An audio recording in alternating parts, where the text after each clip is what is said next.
തൗഹീദിന്റെ ആളുകളെ, അല്ലാഹു സുബ്ഹാനഹു വ തആലയോട് മാത്രം ദുആ ചെയ്യുന്നവരെ, അല്ലാഹുവിന് മാത്രം നേർച്ച കൊടുക്കുന്നവരെ, അല്ലാഹു സുബ്ഹാനഹു വ തആലയെ കൊണ്ട് മാത്രം സത്യം ചെയ്യുന്നവരെ, അല്ലാഹു സുബ്ഹാനഹു വ തആലയിൽ മാത്രം തവക്കുൽ ചെയ്യുന്നവരെ, അത് പഠിപ്പിക്കുന്നവരെ, അത് പ്രബോധനം ചെയ്യുന്നവരെ, അതിന്റെ പേരിൽ ആക്ഷേപങ്ങൾ കേൾക്കേണ്ടി വരുന്നുണ്ടോ? ഒറ്റപ്പെടുത്തുന്നുണ്ടോ? ഇല്ല സഹോദരങ്ങളെ, പേടിക്കാനില്ല. മുഹമ്മദ് മുസ്തഫയുടെ സുന്നത്തോ മുറുകെ പിടിച്ചതിന്റെ പേരിൽ, നീളൻ വസ്ത്രം ധരിച്ചതിന്റെ പേരിൽ, തലപ്പാവണിഞ്ഞതിന്റെ പേരിൽ, താടി വെച്ചതിന്റെ പേരിൽ, സ്ത്രീകൾ മുഖം മറച്ചതിന്റെ പേരിൽ ഒറ്റപ്പെടൽ അനുഭവിക്കേണ്ടി വരുന്നുണ്ടോ? ആക്ഷേപങ്ങൾ കേൾക്കേണ്ടി വരുന്നുണ്ടോ?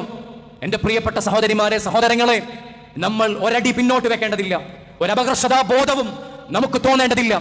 അള്ളാഹുവിന്റെ അടുക്കൽ ഒരു വിലയുമില്ലാത്ത ആളുകളിൽ നിന്ന് കേൾക്കുന്ന ആക്ഷേപത്തെക്കുറിച്ച് നമ്മൾ അല്പം പോലും വിഷമിക്കേണ്ടതില്ല. മുഹമ്മദ് മുസ്തഫ സല്ലല്ലാഹു അലൈഹി വസല്ലമ തങ്ങളതാ തൂബാലിൽ ഖുറബാ, അപരിചിതത്വം അനുഭവിക്കുന്ന ആളുകൾക്കതാ ആശംസകൾ അറിയിച്ചിരിക്കുന്നു.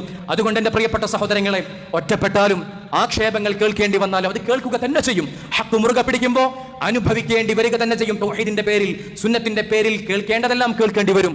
പ്രിയപ്പെട്ട സഹോദരങ്ങളെ, നമ്മൾ പിന്മാറാൻ പാടില്ല. ഹക്കിൽ ഇടറാത്ത നെഞ്ചോടുകൂടെ, പതറാത്ത പാദത്തോടുകൂടെ, തല ഉയർത്തിപ്പിടിച്ച് ഹക്ക് മുറുകെ പിടിച്ച് അത് പ്രബോധനം ചെയ്ത് ജീവിക്കാൻ നമുക്ക് സാധിക്കേണ്ടത്. ഹക്കാണ് സംസാരിക്കുന്നത്, സത്യമാണ് സംസാരിക്കുന്നത്, സമൂഹത്തിന്റെ നന്മക്ക് വേണ്ടിയാണ് സംസാരം, സമൂഹത്തിന്റെ സ്വർഗപ്രവേശനത്തിന് വേണ്ടിയാണ് സംസാരം. നരകത്തിൽ കടക്കരുത് എന്ന ധാരണയിലാണ് അഹ്ലുസുന്ന സംസാരിക്കുന്നത്. പക്ഷേ ഗുർബത്തുൻ ശദീദത്തുൻ അലാ അഹ്ലിസുന്ന, സുന്നത്തിന്റെ ആളുകൾക്ക് ബാധിച്ച അപരിചിതത്വം എത്രമേൽ വലുതാണ്.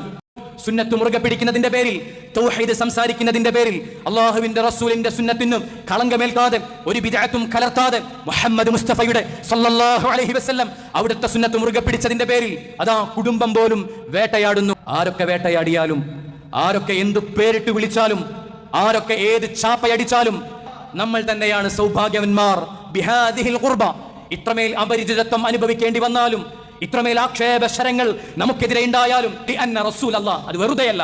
കാരണം റസൂലുള്ളാഹി സ്വല്ലല്ലാഹു അലൈഹി വസല്ലം ഈ അപരിചിതത്വം അനുഭവിക്കുന്ന ആളുകളെ പ്രശംസിച്ചിരിക്കുന്നു. എന്നിട്ട് റസൂലുള്ളാഹി സ്വല്ലല്ലാഹു അലൈഹി വസല്ലം പറഞ്ഞ ഹദീസ് ഇമാം അൽബാനി റഹിമഹുല്ലാഹ് ഉദ്ധരിക്കുകയാണ്. ഇന്നൽ ഇസ്ലാമ ബദഅ ഗരീബ, ഇസ്ലാം ആരംഭിച്ചത് അപരിചിതമായ അവസ്ഥയിലാണ്.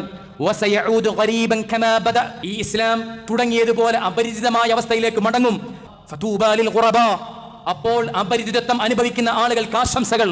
റസൂലുള്ളാഹി സ്വല്ലല്ലാഹു അലൈഹി വസല്ലമ തങ്ങൾ പറയുകയാണ്.